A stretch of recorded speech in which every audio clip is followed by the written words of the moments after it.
అంటే మణి గారు, ఇప్పుడు సోరియాసిస్ వల్ల ఇబ్బంది పడే వాళ్ళు కూడా చాలా ఎక్కువ మంది ఉంటారు. సో, పంచకర్మ వైద్యం ఎలా యూజ్ అవుతుంది అలా? బాగా యూజ్ అవుద్దమ్మా. వాళ్ళు నాన్ వెజ్ తినకూడదు మెయిన్. హ్మ్. అసలు నాన్ వెజ్ పూర్తిగా మానేయాలి. మత్తు పదార్థాలు మానేయాలి. డ్రింక్ చేయటం, మళ్ళీ గుట్కాలు, సిగరెట్లు ఇవన్నీ మానేసేయాలి. లేకపోతే ఒంట్లోంచి జీన్స్కి బాగా ఇబ్బంది. వాళ్ళ జీన్స్కి హ్మ్. ఈ నాన్ వెజ్ ఇవన్నీ ఇబ్బంది కలగజేస్తాయి. అదేం అంటువ్యాధి కాదు. వాళ్ళకి వస్తుంది, వాళ్ళ నుంచే అట్లా ఉంది. అంటుకోదు, ఎవరికి అంటుకోదు. వాళ్ళ ఇంట్లో ఉండొచ్చు బాగానే, హ్మ్. కానీ భయపడతారు, కానీ ఏమి అంటుకోదు, అంటువ్యాధి కాదు. కానీ వాళ్ళ జీన్స్ని బట్టి వాళ్ళకే వస్తుంది. ఇందులో హార్మోన్స్ తేడా ఉంటాయి వాళ్ళకి. కాబట్టి వాళ్ళు నాన్ వెజ్ కానీ అసలు నాన్ వెజ్ జోలికే పోకూడదు. అసలు ఆ ఊసే ఎత్తకూడదు. ఉట్టి మామూలుగా వెజ్జే తీసుకోవాలి ఫుడ్లో. అప్పుడు చాలా కంట్రోల్ అవుతుంది. వెజ్ తింటే చాలా కంట్రోల్ అవుతుంది. దురద ఇవన్నీ ఉండవు. పుట్టు రాలటం, దురద ఇవన్నీ ఉంటాయి.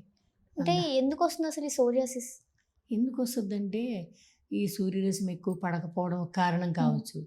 మళ్ళా మరీ ఎండలో తిరగకుండా ఉండటం కూడా ఒక కారణం కావచ్చు. ఏసీల్లో ఉండటం కావచ్చు. రకరకాల కారణాలు ఉన్నాయమ్మా దీనిలో. బ్లడ్లో అదే స్కిన్కి సంబంధించి బ్లడ్లో మార్పు వస్తుంది.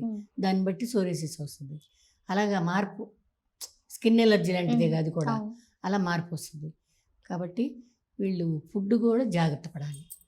అంటే కొంతమందిలో స్కిన్ ఎలర్జీస్ ఎలా ఉంటాయంటే అవి బాగా ఇచ్చింగ్ రావడము, దద్దుర్లు లాంటివి ఇంకా ఎక్కువ రావడం. సో అది కూడా సోరియాసిస్ లాగా అవుతుందా? అంటే కొన్ని ఇందులో రకాలు ఉన్నాయమ్మా.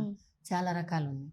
ఇందులో రకాలు ఉన్నాయి కనుక ఇది ఏమవుద్దంటే పొట్టు రాలటం ఒక రకం, పొట్టు రాలడం, మళ్ళీ పుళ్ళు పడటం ఒక రకం.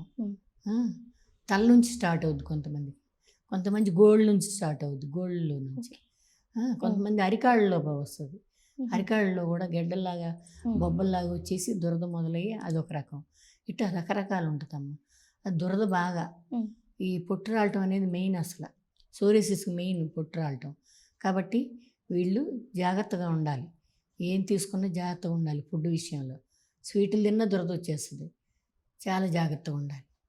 ఈ సోరియాసిస్ పేషెంట్స్కి మీరు ట్రీట్ చేసేటప్పుడు ఎలా స్టార్ట్ చేస్తారు ట్రీట్మెంట్? ఎలా అంటే ఆయిల్ అప్లై చేస్తాం. దానికి సపరేట్ ఆయిల్ ఉంటుంది.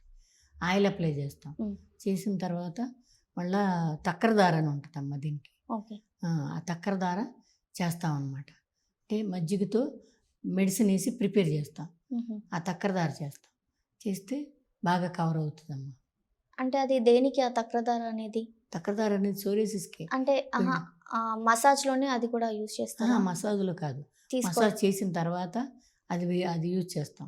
అది యూజ్ చేస్తే ఒళ్ళు మంటలు ఉంటాయి కదమ్మా, వాళ్ళకి దురద దానివల్ల బాగా తగ్గుద్ది. మెడిసిన్ కలుపుతాం కదా, ఆ దురదలు అవన్నీ బాగా తగ్గుతాయి. ఎలా అంటే అది బాడీ అంతా అప్లై చేసుకొస్తారు.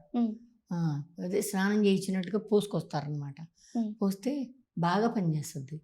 మళ్ళీ ఆ దురదలు అవన్నీ తగ్గిపోతాయి, మంటలు తగ్గిపోతాయి. కొంతమంది వేడికి ఉంటుంది, కొంతమంది చల్లదనానికి ఉంటుంది.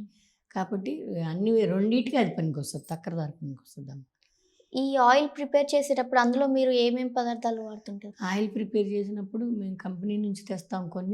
కొన్ని కొబ్బరి నూనె కలిపి చేస్తాము. బాడీ మెత్తగపడాలి కనుక ప్రిపేర్ చేస్తాము.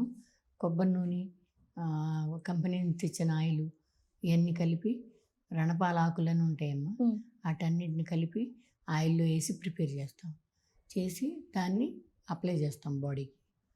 అంటే ఒకసారి వైద్యం స్టార్ట్ అయ్యాక మీరు వాళ్ళకి ఏమైనా ఫుడ్ డైట్ చెప్తుంటారా? పథ్యం అంటారు కదా, ఇది తినాలి, ఇది తినకూడదు ఇలాగా. చెప్తామమ్మా. ఇప్పుడు సోరియాసిస్లో ఫస్ట్ వాళ్ళకి వమనం అని ఉంటుంది. వమన విరోచన కర్మ అని 2 ఉంటాయి. వమన కర్మ, విరోచన కర్మ అని. అయితే దానికి ఏం చేస్తామంటే ఫస్ట్ వమనం చేయిస్తాం. వమనం అంటే ఘృతం ఇస్తాం. రోజు పరగడుపుని తాగాలి దాన్ని. వాళ్ళు పరగడుపుని తాగి గోరువెచ్చని నీళ్ళు తాగాలి. అప్పుడు పచ్చిం చేయాలి. మొట్టి మజ్జిగన్నమే తినాలి, ఉప్పు కూడా లేకుండా.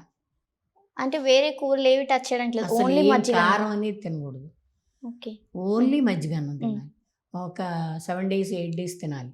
తిన్న తర్వాత అప్పుడు దాని వమన కర్మ అయిపోద్ది. అప్పుడు విరోచన కర్మ చేస్తాం. అయిన తర్వాత ట్రీట్మెంట్ స్టార్ట్ చేస్తాం. అంటే ట్రీట్మెంట్కి ముందు ఒక వారం మీరు ఇలా అంతా సెట్ చేస్తారు. సో మొత్తం ట్రీట్మెంట్ అయ్యేసరికి ఎంత టైం పడుతుంది? ట్రీట్మెంట్ అయ్యేటప్పటికి 2 hours. అంటే సోరియాసిస్ కి రెగ్యులర్ గా ఎన్ని సెషన్స్ లో ఉంటుంది? ఉండే 21 వాళ్ళ పరిస్థితిని బట్టి. బాడీ అంతా బాగా ఉంటేనేమో 45 డేస్ ఉమ్. పడుతుంది. తక్కువగా ఉంటేనేమో 21 డేస్ పడుతుంది అలా. అంటే ఇప్పుడు నార్మల్ గా కొంతమందిలో ఏంటంటే ఈ స్కిన్ ఎలర్జీస్ సపరేట్ గా ఉంటాయి. ఉమ్. అవి ఫుడ్ వల్ల పడకపోవడం అనేది కూడా ఉంటుంది. ఉమ్. సో అలాంటి వాళ్ళకి ఏం చెప్తారు మీరు? వాళ్ళకి ఈ ఎలర్జీ వాళ్ళకమ్మా ఫుడ్లు చాలా చాలా రకాలు పడవు. అవును. ఆ, అంటే కొంతమందికి ఇలా వంకాయ లాంటివి పడవు, పడవు. లేదంటే గోంగూర పడదు. గోంగూర పడదు. అవును. చాలా మంది వేరే వేరే కూడా పడవు. ఉమ్. స్వీట్లు తిన్న దురదలు వచ్చేస్తాయి. అవును. అట్లా వేరేవి ఉంటాయి. స్కిన్కి మనం బయటకు వెళ్తే ఎలర్జీ లాగా వస్తుంది. అవును. ఎండ పడక ఎండ పడక వస్తుంది. ఇలా రకరకాలు ఉంటాయమ్మా. స్కిన్ ఎలర్జీలు ఒకటి కాదు, బోల్డ్ ఉంటాయి. చెప్పలేం. సన్నగా పొక్కుల్లాగా వచ్చి వాళ్ళకి ఒక రకం ఉంటుంది, ఇట్లా రకరకాలు ఉంటాయి. కాబట్టి మనం వాళ్ళు ముందు జాగ్రత్త పడాలి అన్నిటికీ. ఫుడ్ విషయంలో మరీ జాగ్రత్త పడాలి. అప్పుడు బాగుంటుంది. సో అలాంటివి కంప్లీట్ గా అవాయిడ్ చేసేయాలంట. చెయ్యాలి, తినకుండా ఉండాలి.